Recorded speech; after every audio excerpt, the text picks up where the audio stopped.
أكيد سمعت قبل كده كلمة ركود وبرضه سمعت كلمة كساد، صح؟ بس هل سألت نفسك قبل كده هو إيه الفرق بين الركود والكساد؟ خليني أوضح لك الصورة ببساطة.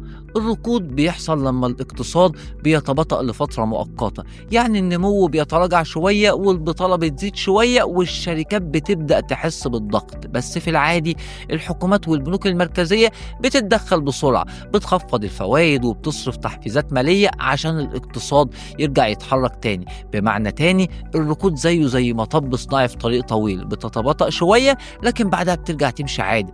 طيب الكساد بقى؟ لا، الكساد قصة تانية خالص.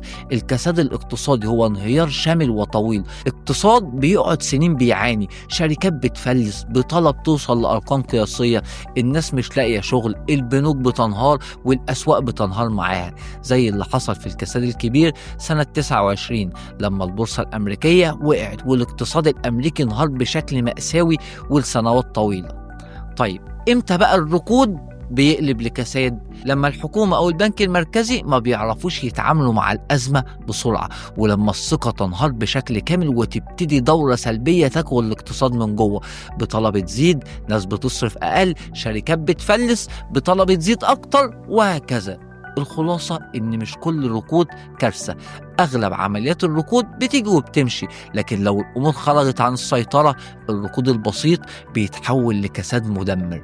حابب تعرف أكتر عن أشهر عمليات الكساد اللي حصلت في التاريخ؟